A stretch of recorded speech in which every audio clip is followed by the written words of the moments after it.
अमित दास जी, राधे राधे महाराज जी। महाराज जी, बहुत गुस्सा और बहुत ज्यादा टेंशन हो जाती है, तो ऐसे में कैसे काबू में पाया जाए? नाम जप करो, नाम जप से हृदय शीतल होगा। बहुत गुस्सा करने से अपनी ही हानि होती है, अपना हृदय जलता है, अपनी मानसिकता बिगड़ती है। और टेंशन निगेटिव विचार से ही आता है, पॉजिटिव में तो कभी टेंशन होता नहीं। तो निगेटिव और क्रोध दोनों हानिकारक हैं। इनको रोकने के लिए थोड़ा हृदय पवित्र चाहिए, तो नाम जप कीजिए भगवान का और आहार शुद्ध कीजिए। जैसे आहार में गंदा आहार होगा तो फिर क्रोध आएगा ही। तो हमें लगता है आहार पवित्र हो, भोजन पवित्र हो, कोई नशा ना करो और नाम जप करो तो ठीक हो जाएगा। कोई नशा करते हो? हाँ, तो छोड़ना पड़ेगा। छोड़ोगे? हाँ। आज राखी का त्योहार है, छोड़ दो। छोड़ दिया? हाँ, ठीक है। अच्छे आदमी बनो, अच्छा भोजन पाओ, पवित्र विचार करो, हृदय को शीतल रखो। या मनुष्य जीवन आनंद के लिए मिला, गंदे नशा करके, गंदा भोजन करके जीवन को बर्बाद कर। मान लो कभी ज्यादा क्रोध आ गया तो किसी की हिंसा कर सकते हो, हिंसा कर दोगे जेल जाओगे, पूरा जीवन बर्बाद हो जाएगा। नाम जप करो, नशा छोड़ दो और अच्छा भोजन करो, स्वास्थ्य ठीक रखो, विचार ठीक रखो। रसनिधि जी, हांगकांग। मतलब श्री हरिवंश। श्री हरिवंश महाराज जी। महाराज जी, साधना करते समय व्यक्तिगत स्वभाव जो जन्म जन्मात से है, जैसे किसी की गलत बात सहन ना कर पाना आदि व्यवधान पैदा करता है, इससे बचाव करते हुए अपनी साधना को कैसे बढ़ाएं महाराज जी? देखो, जब तक विवेक नहीं होगा तब तक हम फंस जाएंगे, अंदर की वृत्ति हमें फंसा लेगी। और जब विवेक होगा तो हम उससे बच जाएंगे। विवेक होता है सत्संग से। बिन सत्संग विवेक न होई, राम कृपा बिन सुलभ न सोई। भगवान की कृपा से यदि हम संत वाणी को सुने और अपने भजन को बचाने की कोशिश करें। देखो, भजन करना कठिन, करके बचाना कठिन, और बचा के पचाना कठिन। अगर भजन पच जाए तो सिद्ध हो जाए, तो परमानंद का अनुभव हो। अभी हम भजन शुरू किए तो कहा हमारा मन किसी से द्वेष का चिंतन कराने लगे, किसी ने हमें 10 साल पहले कुछ कहा था उसका चिंतन कराने लगे। वो हमें काटना होगा। मिथ्या है, व्यर्थ है, नहीं, सब में भगवान है, नहीं, मन हम तुम्हारी बात नहीं, राधा राधा राधा, उसे काटना होगा। जो काटना होता है वो विवेक से होता है। अगर काटोगे नहीं तो उसी में फंस जाओगे, भजन छूट जाएगा और अंदर जलन पैदा हो जाएगी, अशांति आ जाएगी। ऐसे ही काम की वृत्ति, क्रोध की वृत्ति, लोभ की वृत्ति, मोह की वृत्ति, अहंकार की वृत्ति, यही तो हमारे अंदर, ईर्ष्या की वृत्ति, यही तो हमारे भजन को ना होने देना, होने पर उसे छीण कर देना, अनुभव आनंद का ना होने देना, भूत भविष्य का चिंतन, ये सब काटना होता है। हम जब बैठे तो शांत होकर बैठे। हमारा मन जा रहा है, उसे हमें काटना पड़ेगा। नहीं, हटाओ, बिल्कुल हटाओ, राधा राधा राधा, बार बार उसे काटो तो शांत होता जाएगा। अगर उसमें आप चिपकावपन कर लिए, किसी में अच्छा किसी में बुरा, तो वही राग द्वेष बनकर आपके हृदय को बांध देगा, भजन नहीं होने देगा। इसलिए विवेक के द्वारा हम भजन करें, विवेक के द्वारा हम आई हुई वृत्तियों को नष्ट करें। नष्ट कैसे हो जाता है? बिल्कुल ना अच्छा मानो ना बुरा मानो, नष्ट हो जाएगा। क्योंकि नाम चल रहा है ना, हम नाम जप करते रहे, अच्छा बुरा की तरफ ध्यान ही ना दें, वो वृत्ति नष्ट हो जाएगी। कल्पना अवस्थी जी, नोएडा। राधे राधे। राधे राधे महाराज जी। महाराज जी, सबसे पहले तो मैं आपको प्रणाम करती हूँ। महाराज जी, इनका सवाल है कि मैं हर किसी के दर्द और खुशी में रहती हूँ, अपना हर काम भूलकर उनका साथ देती हूँ, पर मेरे आसपास के लोग ही मेरे दुख का कारण बन जाते हैं, और कोई भी दुख वैसे हम बताएं, अगर हम अपना रिलेशन संसारिक न मानकर भागवतिक माने तो हमको ये दुख ना हो कि हम परोपकार करते हैं, बदले में हमारे साथ व्यवहार ठीक नहीं होता। ये आपका ही अनुभव नहीं है, सबका अनुभव, बहुत बार प्रश्न हो चुका है। जब हम अपने रिलेशन संबंधियों में हम परोपकार की भावना करते हैं, उनको सुख पहुंचाने की, तो वो हमें दुखी देने की बात करते हैं। उनकी चेष्टा दुखी देने की होगी, पक्की होगी, 100% होगी, 1% भी नहीं कि हम उसमें कह सके कि 1%, 100%। वो ऐसा कुछ बोल देंगे, ऐसी कुछ चेष्टा होगी, तो हमें लगेगा हमने इतना किया, इसके बाद यार ये ऐसा। तो हमें लगता है यदि हम उनको अपने रिलेशन का भाव न रखकर भगवत रिलेशन माने, भगवत संबंध से माने, तो हमने जो किया वो भगवान के लिए किया, आप जो कर रहे हो आप जानो, तो हमें अच्छा लगेगा। और अगर हमने संबंध के, हमारी पड़ोसी हैं या हमारे भाई हैं या हमारे रिश्तेदार हैं, हमने जो किया, तो हमारे अंदर इतनी आकांक्षा रहती कि कम से कम थोड़ा तो कि हमने किया, कृतज्ञता माने। लेकिन वो नहीं मानेगा। वो जब नहीं मानेगा तो दुख होगा कि हमने इतना किया फिर भी आदमी कृतज्ञता नहीं मानता, ये आदमी नम्र नहीं है, ये हमें धन्यवाद नहीं दे रहा, नहीं देगा, संसार है, धन्यवाद नहीं देगा।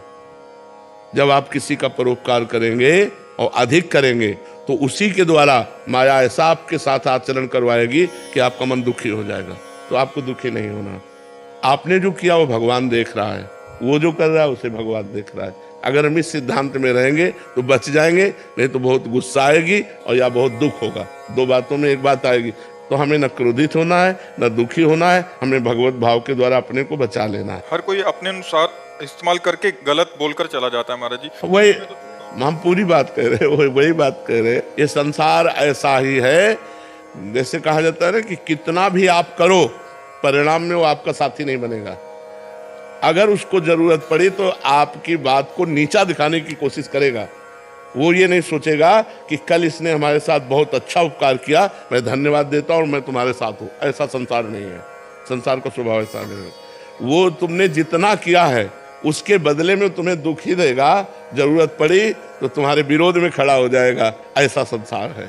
इसलिए भगवान की भावना के द्वारा हम अपने को बचाएं, नहीं तो क्रोध आ जाएगा या दुख होगा, दो में एक बात हो जाएगी और हम अशांत हो जाएंगे। Lieutenant colonel Vivek Kumar ji. श्री हरिवंश। श्री हरिवंश महाराज जी। महाराज जी, आपकी अहेतुक कृपा से हम पति पत्नी दोनों आपकी शरण में हैं। महाराज जी, आप कहना चाह रहे हैं कि आपका 19 वर्ष सेना में हो गए हैं, बट महाराज जी आज बाहर के समय में रहना बड़ा सा कठिन सा लग रहा है, जो तो इसलिए 1 साल बाद रिटायरमेंट लेना चाहते हैं, आपकी आज्ञा लेके। और हाँ ठीक है, अपनी अगर नौकरी का समय पूरा हो गया है तो रिटायर होकर के सतमार्ग में चलो, भजन करो। 20 साल तो सेवा सरकार की हो ही जाती होगी, तब रिटायरमेंट मिलता हो है। हाँ, तो बहुत सरकार की सेवा, विश्व के सरकार की सेवा करो, परमात्मा की सेवा करो, नाम जप करो और आसपास के नौजवानों को भारतीय सेना के योग्य बनाओ। जो आसपास परिवार के मोहल्ले के नौजवान हैं, धामवास करने की। हाँ ये भी ठीक है, भगवान के धाम में करेंगे, बस हाँ करना है। ये भी ठीक है, ये भी ठीक है। तो हाँ बिल्कुल ठीक, बहुत सुंदर, बहुत सुंदर जी। राजीव दत्त जी, वंदना जी। राधे राधे, जय गुरु। राधे राधे महाराज जी। महाराज जी, आप कह रहे हैं कि आप दोनों पति पत्नी सरकारी सेवा में हैं। इनका एक इकलौता पुत्र था, मतलब वो आपका अनुसरण करता था, बट वो परम धाम चले गया। उसकी अंतिम इच्छा भी थी कि हम कभी रोए ना और गरीब बच्चों की पढ़ाई के लिए वो करें। पर इनका एक समाधान है कि अगर हम जीते जी स्वयं अपना पिंडदान करते हैं तो उसका बाद में कोई दान पुण्य करने वाला है नहीं है। तो मतलब देखो, हम आपको परम मंगल की बात बता दें। आज अभी इसी क्षण अपने को प्रभु के हवाले कर दो, बस सब कुछ हो गया। प्रभु के आप हो, प्रभु के अंश हो, प्रभु के शरण में हो जाओ। हे नाथ, मैं तन मन वचन से आपको समर्पित होता हूँ। अब जीवन किसके लिए रहा? मान लो पुत्र था तो अगर वो बना रहता तो कम से कम मनुष्य जीवन के जो गृहस्थ धर्म का फल है वो फल ही नष्ट हो गया। अब किसके लिए क्या? तो जो बन जाए परोपकार कर दो, नहीं अपने आप को भगवान के हवाले करके नाम जप करो और अब कल्याण कर लो, जिससे पुत्र का भी मंगल हो जाएगा और आपका भी मंगल हो जाएगा। खूब नाम जप करो, अपने पुत्र को भी दीजिए, औरों को भी दीजिए और खुद अपने जीवन को सफल कीजिए। और जो अर्थ हो, बीमार या बच्चों आदि की जो भी सेवा में लगे लगा दो और अपने को भगवान के चरणों में समर्पित कर दो, तो पिंड दान करने की जरूरत नहीं पड़ेगी। क्योंकि हमने पिंड को ही दान कर दिया, अपने पिंड को ही भगवान को दे दिया। तन मन प्राण सब कुछ भगवान के हवाले कर दिए, तो हमारे पिंडदान की आवश्यकता नहीं, क्योंकि वो भगवान को समर्पित हो गए। जी। अर्जुन पांडे जी, उज्जैन से। राधे राधे महाराज। राधे राधे महाराज जी। महाराज जी, आत्म प्रेम कैसे हो? जब हम ये 5 बातें जीवन में उतारते हैं तो संसारिकता का, देहात्म भाव का नाश होकर परमात्म भाव में हमारी स्थिति होती है। पहला, वेदो नित्य मधीयताम, वेद का, शास्त्रों का नित्य हम अध्ययन करें, क्योंकि शास्त्र स्वाध्याय से हमें ज्ञान प्राप्त होता है। ब्रह्म ऋषियों के अनुभव है, भगवान की वाणी है, तो वेदों का और शास्त्रों का, पुराणों का रोज स्वाध्याय करना चाहिए नियम से। किसी न किसी ग्रंथ को आद्योपरांत पूरा का पूरा पाठ करना चाहिए, ध्यान से करना चाहिए। क्या कह रहे हैं महात्मा जन, क्या कह रहे हैं भगवान, क्या कह रहे हैं ब्रह्म ऋषि जन, तो हमारी बुद्धि पकड़ती है उसको। वेदो नित्य मधीयताम, संगा सत्सु विधीयताम, महापुरुषों का संग करना चाहिए। पहला, शास्त्र स्वाध्याय करना चाहिए। दूसरा, संत महापुरुषों का संग करना चाहिए, अभिमान त्याग करके। अगर अभिमान लेकर संतों के पास जाओगे तो प्राप्त नहीं कर पाओगे कुछ। वहाँ दैन्य बिल्कुल अपने को नीच समझ कर जाए तो झोली भर के आ जाएगा, अगर अहंकार करके जाएगा तो अपने पुण्य नष्ट कर देगा। संगा सत्सु विधीयताम। तीसरा महावाक्यार्थस्य विचार्यताम। जो महावाक्य हैं आत्म प्रेम के लिए अत्यंत आवश्यक है, उनका विचार करना चाहिए। जैसे तत्त्वमसि, अहम ब्रह्मास्मि, ये महावाक्य हैं और संतों के हर वाक्य महावाक्य होते हैं। उनके वाक्यों का विचार करें। पहला शास्त्रों का स्वाध्याय, दूसरा संत महापुरुषों का संग, तीसरा महावाक्यों का विचार और चौथी बड़ी खास बात क्षुध व्याधि चिकित्सताम। क्षुधा रूपी व्याधि की चिकित्सा करें। जैसे औषधि लेते हैं ऐसे भोजन लेना चाहिए, थोड़ा भोजन पाना चाहिए। और जो अगर विरक्त है तो भिक्षान्नम औषधम, भिक्षान्न रूपी औषध। अगर गृहस्थ है तो मेहनत की, धर्म की कमाई का ही प्रयोग करे अपने जीवन में, तब तो ज्ञान आएगा। अगर धर्म की कमाई आ जाएगी तो जैसा खाओ अन्न वैसा बने, मन बुद्धि भ्रष्ट हो जाएगी। फिर पांचवा है एकांते सुखमास्थिताम अथा तो ब्रह्म जिज्ञासा। एकांत में शांत होकर जो शास्त्र में पढ़ा, जो संतों से सुना, जो महावाक्यों का विचार किया, मंत्र जप किया, जो पवित्र अन्न पाया, उससे हमारी जो बुद्धि शुद्ध हुई। अब एकांत में मैं शरीर नहीं हूँ, मैं मन नहीं हूँ, मैं बुद्धि नहीं हूँ, मैं प्राण नहीं हूँ, मैं भगवान का स्वरूप हूँ। भगवान का अंश भगवान का ही स्वरूप होता है। ईश्वर अंश जीव अविनाशी, हमारे प्रभु अविनाशी, हमारा स्वरूप अविनाशी। प्रभु सुख राशि, हमारा स्वरूप सुख राशि। ईश्वर अंश जीव अविनाशी, चेतन अमल सहज सुख राशि। अपने आत्म स्वरूप का चिंतन, भगवान का चिंतन करे तब वो परमात्मा प्राप्त होता है। तो ये 5 नियम धारण कर ले।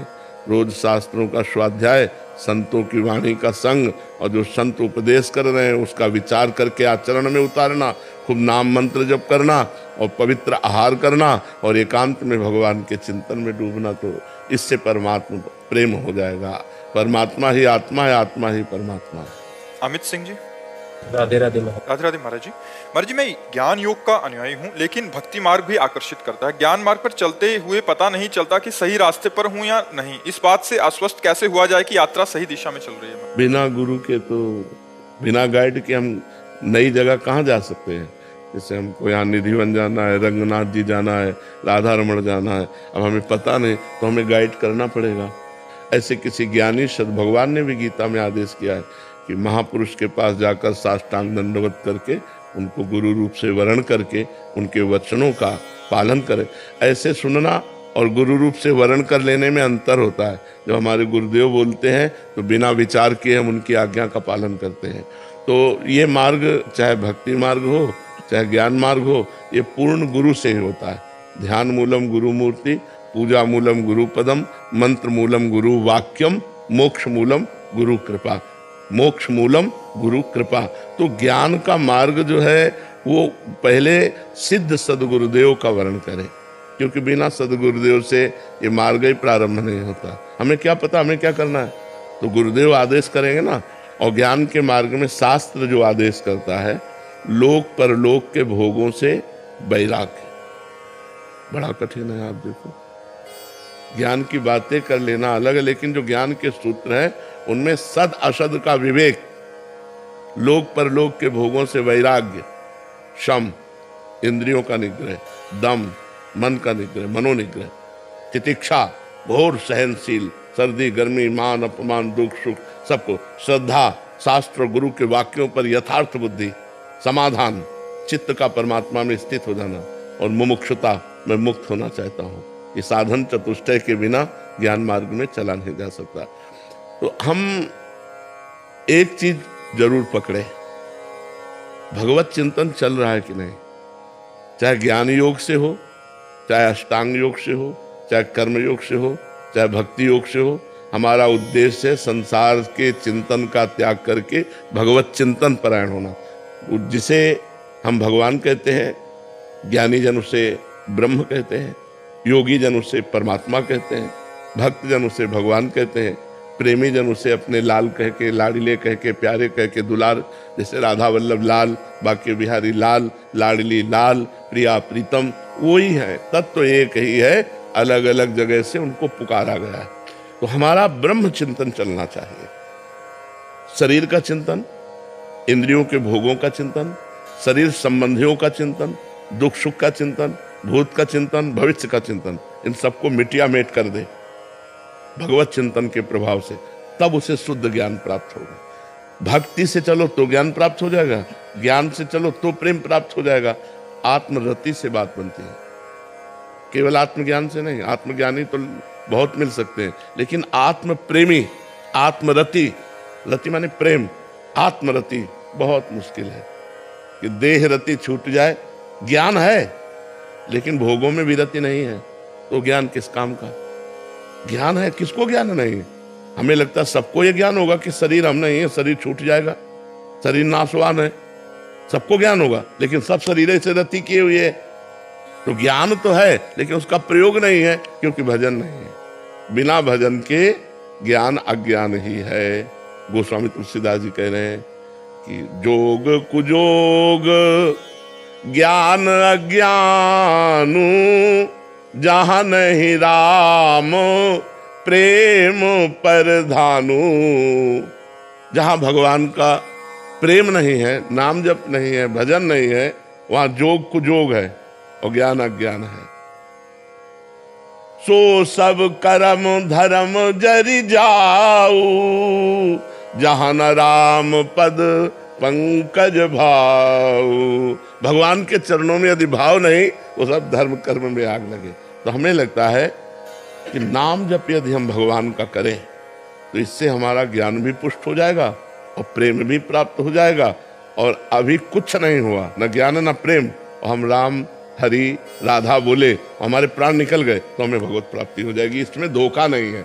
और ज्ञान, केवल ज्ञान पकड़ोगे बात तो कि ज्ञान के पंथ कृपान के धारा और परत खगेश लगे नहीं वाला, कोई पकड़ने वाला नहीं। और भक्ति को लेके चलोगे तो करो सदा तिनके रखवारी, जिनमें बालक राखे महतारी। भगवान अपने भक्तों की रक्षा करते हैं और भक्तों में विशुद्ध ज्ञान होता है। जैसे हनुमान जी भक्त हैं, ज्ञानी नाम अग्रगण्यम बुद्धिमताम वरिष्ठम, परम ज्ञानी महात्मा हनुमान जी महाराज है। गरुण जी, गरुण महाज्ञानी गुण राशि, महाज्ञानी है। विश्वामित्र जी, विश्वामित्र महामुनि ज्ञानी। तो भक्त जितने पाए गए वो सब महाज्ञानी पाए गए। तो हमें लगता है भगवान के चरणों का आश्रय लेकर नाम जप करते हुए सब में भगवत भाव कर लेना, इससे बड़ा कोई ज्ञान नहीं है। तो भजन करो और भगवान का आश्रय लो, इंद्रियों को पवित्र रखो, गलत आचरणों में न जाने पावे, यही ज्ञान है। तो हम जो हैं वो अनुभव में आ जाएगा। जैसे जल निर्मल हो और शांत हो तो उसके नीचे क्या है हमें पता चल जाएगा। ऐसे ही अगर हमारा मन चंचलता रहित हो जाए और पाप रहित हो जाए तो हमें आत्मस्वरूप का ज्ञान प्राप्त हो जाए। तो नाम जप करो भगवान का, जो नाम प्रिय हो, निरंतर नाम पर रति करो कि नाम न छूटने पावे। ये सब ज्ञान अंदर प्रकट हो जाएगा। भगवान के भजन में बहुत बड़ी सामर्थ्य है। शिवालिका वसुदेव जी, वृंदावन। राधे राधे महाराज जी। महाराज जी, गोकर्ण जी द्वारा आयोजित श्रीमद भागवत जी के सप्ताह पारायण में महाराज जी उसमें धुंधकारी जी की कथा आती है कि उन्होंने मनन किया और बाकियों ने नहीं किया, तो इसलिए वो आगे चले गए। तो महाराज जी उसमें कहा गया कि ध्यान ना देने से श्रवण का, संदेह से मंत्र का और चित्त के इधर उधर भटकने से जाप का कोई फल नहीं मिलता। महाराज जी मनन क्या? कोई फल नहीं मिलता ऐसी बात नहीं है। कोई फल नहीं मिलता ऐसी बात कैसे? हम ध्यान न दें और जहर खा ले, कोई फल नहीं होगा? हमें बताओ, हम ध्यान न दें और जहर खा ले तो कोई फल नहीं होगा? ऐसा कैसे हो गया? हर क्रिया का फल है, हर क्रिया का फल है। अगर हम राम राम कह रहे हैं, हम ध्यान कहीं और कह रहे हैं, हमारी मृत्यु हो जाती है तो हमें भगवत प्राप्ति होगी। इसका प्रमाण अजामिल है। अपने पुत्र का ध्यान कर रहा था और पुत्र का नाम था नारायण और पुकारा नारायण, तो भगवत प्राप्ति हुई कि नहीं? उसी भागवत में लिखा है, हुई कि नहीं हुई? तो हमको एकाग्रता करने के लिए ये सावधानी कही गई है, लेकिन कोई फल नहीं होगा ऐसी बात नहीं है। असत क्रियाओं का फल है तो फिर सत्क्रियाओं का फल कैसा रहे? अब ये जो बात कही गई है ये एकाग्रता के लिए कही गई है कि आप उठो, अपनी मन की चंचलता को रोको और एकाग्र होकर कथा सुनो और उसका मनन करो। मंत्र को संशय रहित होकर बिल्कुल भगवत भाव से जपो। जो जाप कर रहे हैं एकाग्रचित होकर के करो। ये सावधानी के लिए कहा गया है, नहीं तो भाव कुभाव अनख आलस हु नाम जपत मंगल दिशि दसहु। चाहे भाव से, चाहे कुभाव से, चाहे अदक से, चाहे आलस्य से, निश्चित परम मंगल होगा। भगवान की कथा कान में जा रही है और तुम मनन नहीं कर रहे तो व्यर्थ नहीं जा रही, तुम्हारे जीवन को पवित्र कर रही है, तुम्हारे समय को सार्थक कर रही है। लेकिन विमान नहीं आएगा। विमान धुंधकारी के लिए आया ना, तो विमान नहीं आएगा, लेकिन जाओगे वही अंतिम समय। तुम विमान की बात, तुरंत विमान तो नहीं आएगा कि कथा सुनियो विमान आ गया, लेकिन जब मरोगे तो भगवान को ही प्राप्त होगे। हमारी बात पर संशय मत करना जी। महाराज जी, मनन की क्या प्रक्रिया रहेगी? जैसे हम भगवान श्री कृष्ण के चरित्र को सुना तो उसका मनन कर रहे कि पूतना आई, अपने स्तनों में विष लगाए थी और भगवान पालने में पड़े हैं बाल गोपाल। अब हम भावना में अपने बाल गोपाल देख रहे हैं। पूतना आई, बाल गोपाल को उठाया, भगवान आंख मूंदे हुए थे। अब हम ये जो चिंतन कर रहे हैं इसी को मनन कहते हैं। जो लीला सुनी उसका मनन कर रहे हैं, एकांत में बैठ के चिंतन कर रहे हैं। तो मनन चिंतन क्या है? वो मार्जन है, हमारे मन को निर्मल करता है और निर्मल मन ही परमात्मा की प्राप्ति करता है। लेकिन भगवान की कथा सुनना, मंत्र जप करना, नाम जप करना एक कभी व्यर्थ नहीं हो सकते। हमारी बात सुन लो, मन लगे चाहे ना लगे। महाराज जी, जब मनन करते हैं तो उस वक्त भी क्या नाम जप चालू रहना चाहिए? वो तो अपने आप उन्हीं का मनन हो रहा है, तो नाम जप तो देखो, मन में दो सामर्थ्य है, वो एक साथ दो काम कर सकता है। जैसे आप यहाँ बैठी भी हैं, वो अंदर अंदर कुछ और भी चल रहा है। जहाँ कुछ और चल रहा है वहाँ नाम चला लो और मनन करो लीला का, दोनों काम हो जाएंगे। भगवान का नाम भी जप होता जाएगा और लीला चिंतन। और जब गाढ़ लीला चिंतन होगा तो फिर नाम जप नहीं चलेगा, फिर उसी में डूब जाएंगे और डूबना ही सब भजन का फल है। शिवानी जी, मध्य प्रदेश। राधे राधे महाराज जी। महाराज जी, आपका प्रश्न का सार है कि महाराज जी कह रहे हैं कि कुछ भक्त तो कष्टपूर्ण दंडवती परिक्रमा लगा रहे हैं, या और कुछ भक्त मस्ती से मस्त होकर भगवान का भजन कर रहे हैं, कुछ भीषण सर्दी में हिमालय में तपस्या कर रहे हैं, कुछ 56 भोग कर रहे हैं। महाराज जी, ऐसे अलग अलग वृत्तियां ठाकुर जी के द्वारा ही या भगवान के द्वारा ही प्रेरित होती हैं, या उनका कोई प्रारब्ध होता है? देखो, जैसे इसमें प्रारब्ध नहीं, इसमें तपस्या प्रधान होती है। जैसे जो तप प्रधान है वो शरीर को कष्ट देंगे, सर्दी गर्मी बरसात ये सब सह रहे हैं, ये बाहरी कष्ट है। और जो आंतरिक तप प्रधान है, आपको बाबूजी की तरह रहते नजर आ रहे हैं, लेकिन काम नहीं, क्रोध नहीं, लोभ नहीं, मोह नहीं, अहंकार नहीं, इन भीतरी शत्रुओं के आक्रमणों को सह रहे। तप तो दोनों को करना पड़ता है। एक का तप दिखाई दे रहा है कि वो घर बैठा हुआ है, सर्दी सह रहा है, गर्मी सह रहा है, तो एक है चक्रवर्ती सम्राट महान भक्त अम्बरीश जी, और दुर्वासा जी क्रोधित होकर कृत्या प्रकट कर रहे हैं, लेकिन वो ऐसे ही खड़े। हमें लगता है बाहरी तप से श्रेष्ठ है आंतरिक तप, और आंतरिक तप का फल है भगवान का सतत स्मरण। और जिसका भगवान का सतत स्मरण हो रहा है तो उसकी स्थिति रहती है, महलों में राखो चाहे झोपड़ी में बास दो, आपकी जैसी रुचि हो, जोई जोई प्यारो करे सोई मोहि भावे। जैसे रखो, शरीर के रहने से उसको कोई फर्क नहीं पड़ता, उसका मन राखो जहां कृपा निधाना। बाहरी तप का फिर फल क्या है? तप लोक बना हुआ है ना भाई, स्वर्गलोक, महरलोक, जनलोक, तपलोक और सत्यलोक। तो तपस्या करो तो तप लोक जाओ, और प्रेम से भगवान का भजन कर रहे हो तो भगवान के धाम जाओ जो सबसे ऊपर है।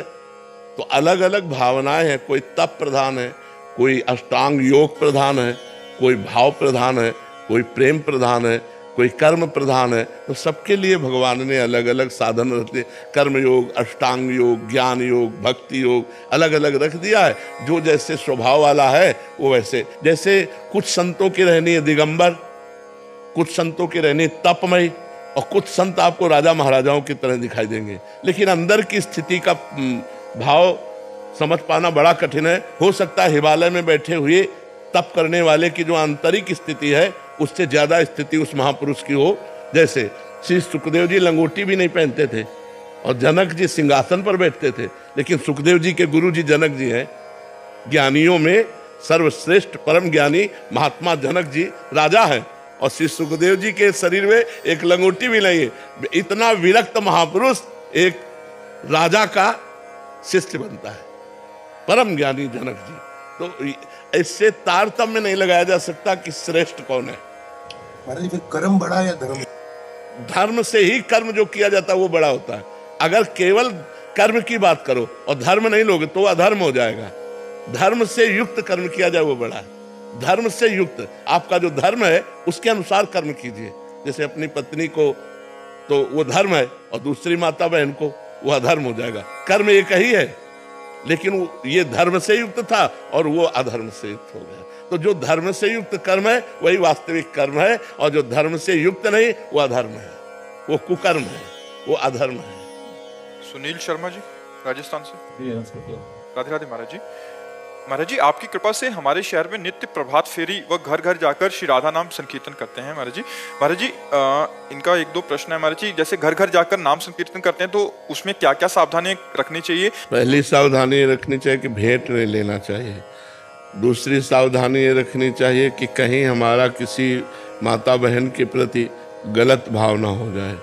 और तीसरी सावधानी ये रखनी चाहिए कि सब में भगवत भाव करना चाहिए। बस इतने से हो जाएगा।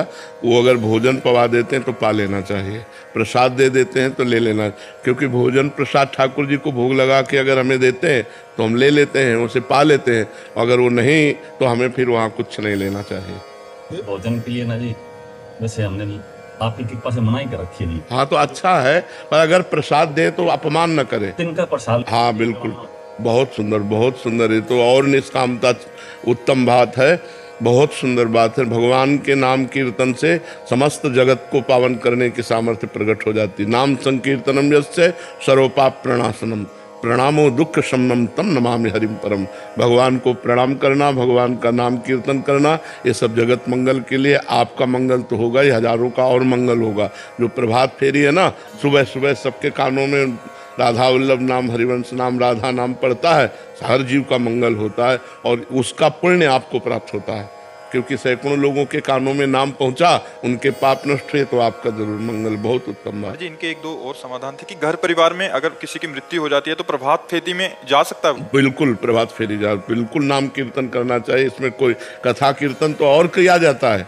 जब कोई पधार जाता है तो भगवान की, जैसे गरुड़ पुराण की कथा है, नाम कीर्तन ये तो किया ही जाता है। तो नाम कीर्तन और प्रभात फेरी कभी नहीं रोकनी चाहिए, कोई भी पधार जाए, इसमें कोई फर्क नहीं। महाराज जी, क्या माताएं बहनें मासिक धर्म के दिनों में प्रभात फेरी में जा सकती? प्रभात फेरी में जा सकती हैं, नाम कीर्तन कर सकती हैं, बस तुलसी की माला नहीं चला सकती, ग्रंथ नहीं छू सकती, रसोई नहीं बना सकती, ठाकुर सेवा नहीं कर सकती।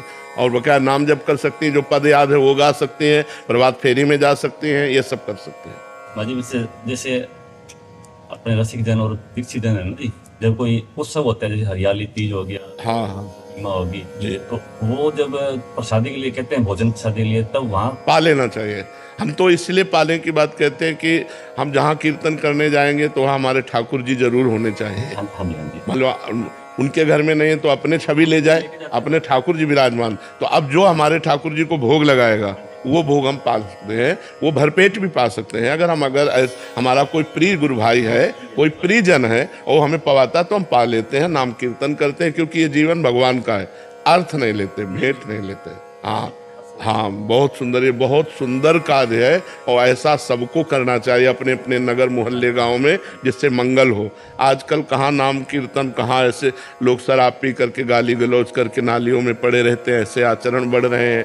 अब नाम कीर्तन करना, भगवत चर्चा करना, ये तो बहुत कठिन बात हो रही है। आप तो 24 घंटे में 24 मिनट कहते हैं जी, सुबह पर बात फिर यही घंटे निकल। बिल्कुल बिल्कुल, हाँ बहुत सुंदर, बहुत सुंदर है। अच्छा, संकीर्तन के साथ वाद्य यंत्रों के, हाँ बहुत सुंदर, बहुत। महेंद्र कुमार जी। राधे राधे महाराज जी। महाराज जी, सेना में सेवा करने पर हमेशा आदेश का पालन करने की आदत सी बन गई है। अब अपनी इच्छा से कार्य नहीं कर पाता, एक भय सा लगा रहता है पूर्ण होगा या नहीं। आत्मविश्वास महाराज जी कम हो गया, कैसे इसको मजबूत करूं? संत का आश्रय ले लो, वहाँ साहब का आश्रय लेते थे, यहाँ साहब के बंदे का आश्रय ले लो। सबसे बड़ा साहब ठाकुर है, और उसके किसी संत को गुरु बना लो और उनकी आज्ञा के अनुसार चलो तो सब बात बन जाएगी। क्योंकि भरोसा गुरु चरणों का, पार वो करेंगे मोक्ष मूलम गुरु कृपा। हमें तो जो आदेश है मैं उसका पालन कर रहा हूँ।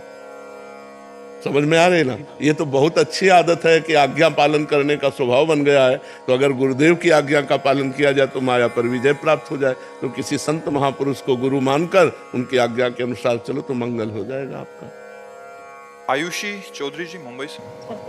राधे राधे महाराज जी। महाराज जी, मैं आपका सत्संग सुनती हूँ, आपकी बातों को मन में बिठाकर शांति और खुशी का भी अनुभव कर रही हूँ। महाराज जी, नाम जप कर रही हूँ, बट कभी कभी बहुत ज्यादा गुस्सा आता है प्रतिकूल होने पर किसी के द्वारा। इससे बाहर निकलने, क्या नाम जप से ये सब ठीक हो जाएगा या कुछ और भी करूँ? नहीं, ठीक हो जाएगा। बस हमने ये बताया कि जहाँ गुस्सा आवे वहां से हट जाओ, वहां ज्यादा देर टिको नहीं तो फिर गुस्सा अगर कंट्रोल ना कर पाए तो कड़वे शब्द निकालने लगेगा, फिर हमारे द्वारा गलती हो जाएगी।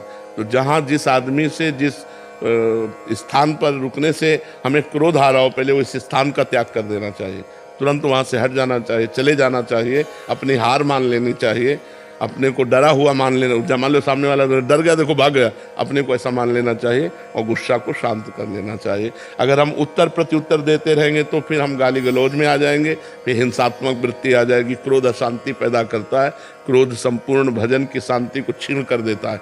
इसलिए हमें भजन की शांति बढ़ाना है, क्रोध को। बस यही तो लोग कहेंगे डर गया ना, देखो गया ना, बस वो उनको बड़ा बने रहने दो, अपने को छोटा। तृणादपि सुनी चेन, तभी भजन बचेगा जब हम अपने को छोटा साबित कर देंगे, नहीं तो बात बनेगी नहीं। क्रोध फिर हमारे भजन को नष्ट करता रहेगा, और कभी पूज्य जनों का अपमान हो गया तो भजन होना भी बंद हो जाएगा।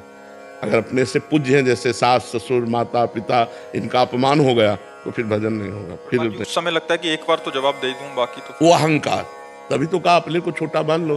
अहंकार एक बार तो ये मन में आता ही है, लेकिन वो अहंकार से प्रेरित है। अहंकार को बढ़ावा नहीं देना चाहिए, चुप हो जाना चाहिए।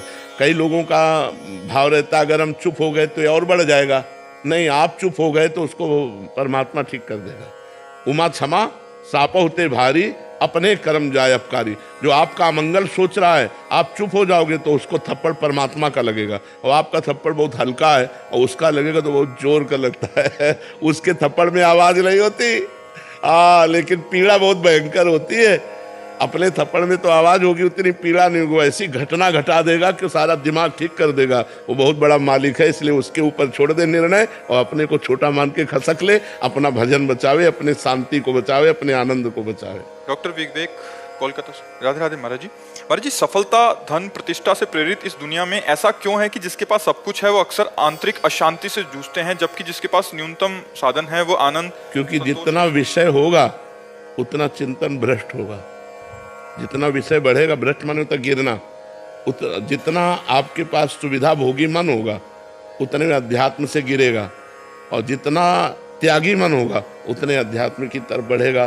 तो असुविधाजनक जो जीवन होता है उसमें कहीं ना कहीं भगवान का आश्रय रहता है, और सुविधाजनक जो जीवन होता है उसमें धन पद भोग इनका आश्रय होता है, और ये सब नाशवान है, इसलिए अशांत होना ही पड़ेगा। और अशांतस्य कुतः सुखम, अशांत चित्त कहाँ सुख का अनुभव करता है? जब धन बढ़ता है तो उसमें दोष है, परस्त्री गमन, मदिरापान, द्वैत कीड़ा, झूठ बोलना, छल कपट, ये स्वभाव में आ जाता है, और अहंकार तो आ ही जाता है। जब धन बढ़ता है तो अहंकार आ जाता है और ये दोष आ जाते हैं, और जब ये दोष होते हैं तो पाप बढ़ता है, पाप बढ़ता है तो अशांति बढ़ती है।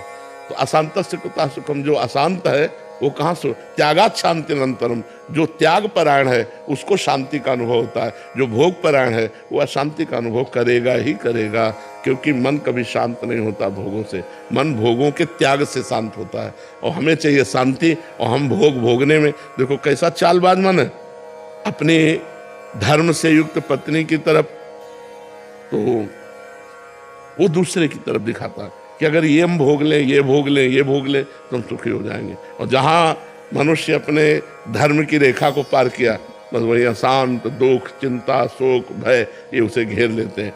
अब वो इतनी कामना से प्रबल हो जाता है कि इसमें नहीं, इसमें, इसमें नहीं, इसमें पूरा जीवन व्यतीत हो जाता है, वो कभी शांति को प्राप्त नहीं होता। और जिसने धर्म की रेखा के अंतर्गत होकर भोगों का सेवन किया उसका मन शांत होता चला जाता, क्योंकि भोगों में सुख है नहीं, एक दिन उसे घृणा हो जाएगी, उसे वैराग्य हो जाएगा यार। और अगर नवम नवम तो फिर वैराग्य नहीं होगा, फिर वो अशांति बढ़ती चली जाएगी। प्रिंस कुमार जी ये पूछ रहे हैं कि महाराज जी, आप कहते हैं कि सफलता भगवत प्राप्ति है, असली सफलता, बट दुनिया बाहरी जिसके पास ज्यादा पैसा है उसे ही सफल मानती है। महाराज जी क्या सफल है? मैं बताओ क्या सफल है? क्या सफल है? अरबों रुपया बैंक के जमा रहे, मुंह बगाड़ के मर गए, शरीर यहीं छूट गया, सफलता है? चाहे जितने बड़े पदाधिकारी और शरीर छूटा, सफलता है? परिणाम में सफलता मानी जाए जिसे, उसे सफलता कहते हैं। तो परिणाम में बताओ क्या सफलता है धनी पुरुष की? महाराज जैसे बाहरी दुनिया हो तो इज्जत जैसे देखते हैं। तो बाहरी दुनिया तो माया है, माया सफलता है कि भगवान सफलता है? मैं तो देखता हूँ आपको तो भगवान ही सफलता है। हाँ, अंतर का हृदय शीतल है तो बच्चा सफलता ही सफलता है, और अंदर हृदय शांति को प्राप्त नहीं। जैसा इन्होंने भैया ने प्रश्न किया कि सब भोग है लेकिन अशांत है, सही प्रश्न किया। अगर परमात्मा ज्ञान नहीं है, परमात्मा से प्रेम नहीं है, नाम जप नहीं है, धर्म नहीं है, तो वो कोई भी हो कभी भी सुखी नहीं रह सकता। महाराज ययाति ने अपनी जवानी भोगी, अपने पुत्र की 1000 वर्ष जवानी भोगी, तब उन्होंने लिखा कि एक पुरुष को जो भगवान से विमुख है उसे संपूर्ण स्त्रियां जौ धान्य वैभव सब दे दिया जाए तो भी वो कभी तृप्त नहीं हो सकता। ये स्वयं का अनुभव महाराज ययाति ने लिखा श्रीमद् भागवत में। तो इसलिए भोगों में शांति नहीं है, शांति भगवान में है।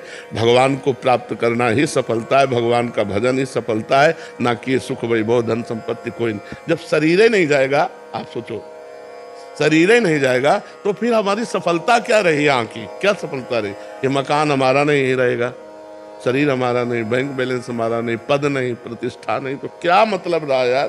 पूरे जीवन हाय हाय करके सब कमाया और कुछ लेके नहीं जा रहे, कुछ लेके नहीं जा रहे। और जो लेके जाना था भजन धर्म सत्य वो किया नहीं, तो असफल रहे कि नहीं रहे? असफल रहे। सफलता तो हो रही कि अब जय जयकार होते हुए शरीर छूटा और भगवान के धाम जा रहा, क्योंकि उसने पुण्य किया, तपस्या की, तीर्थयाटन किया, परोपकार किया, नाम जप किया, दूसरों के लिए प्राण त्याग दिए, जीवन धन्य हो गया। अब ऐसा कहाँ है? अब दूसरों के प्राण ले लेते हैं अपने सुख के लिए, दूसरों का धन छीनना, दूसरों की हिंसा कराना। वो चाहे जैसे धन मिले, भोग मिले, धन भोग सफलता नहीं, ये अपने दिमाग से हटा दो। धन भोग सफलता नहीं है, ज्ञान भगवान के चरणों का आश्रय ये सफलता है, यही शांति है। चंद्रभान जी हरियाणा से। महाराज जी आपके चरणों में कोटि कोटि प्रणाम।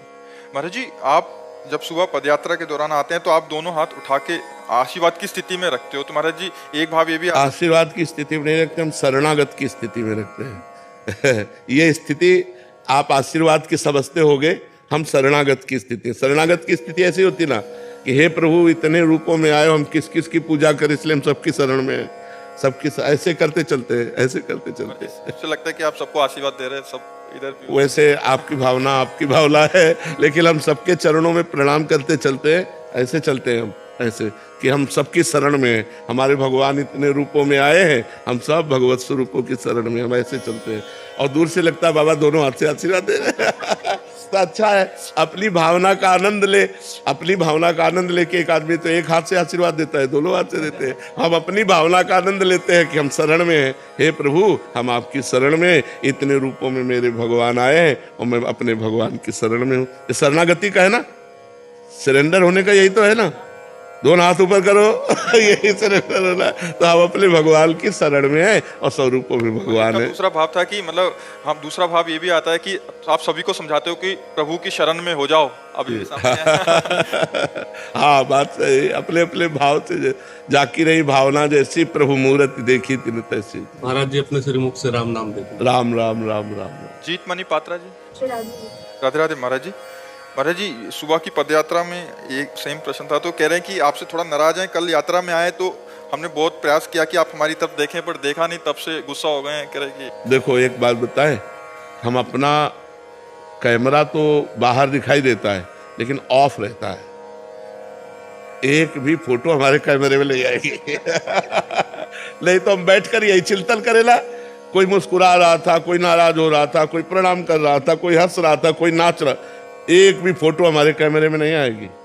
बस ऐसे ऐसे ऐसे हम चलते हैं, हम उसी परमात्मा को केवल देखते हैं, उसी की भावना करते हैं। हमने आपको नहीं देखा, हम अपने श्री जी को देखा, अपने प्रभु को देखा, हम अपनी भगवत भावना में रहते, ऐसे ऐसे चलते रहते ऐसे। महाराज जी उस समय तो ऐसा लगता है कि आप मतलब एकदम प्यार से देखते नहीं हैं नहीं, हम अपने प्रभु से प्यार करते हैं, ऐसे करते जो चलते हैं, ऐसे ऐसे ऐसे बस ऐसे ऐसे। वो अपने सब प्रभु है, उस समय हम में भगवत भाव करते हैं। महाराज जी हम तो अपना भजन बनाने आते हैं, बट तो आप तो अपना ही भजन कर रहे हैं। तो हमारे चतुराई तो यही है, नहीं तो भजन छूट गया तो मतलब क्या रहा? भजन छूट, अब इतने रूपों में भगवान प्रश्न कर रहे हैं, वही हृदय में बैठ के उत्तर दे रहे हैं। हम अपनी साधना में रहेंगे, हम अपने भाव में रहें, आप अपने भाव में रहिए। तेज सिंह वर्मा जी मध्य प्रदेश से। राधे राधे। महाराज जी, महाराज जी आप कह रहे हैं कि आपके मन में एक भाव आ गया है कि कहीं सुना था कि भगवान जिन पे कृपा करते हैं उनका धन परिवार और ये सब नष्ट हो जाता है महाराज जी? नहीं, नष्ट इसका हो भाव- जाता है नहीं, नष्ट हो जाने में बात अलग है, उनका राग नष्ट हो जाता है।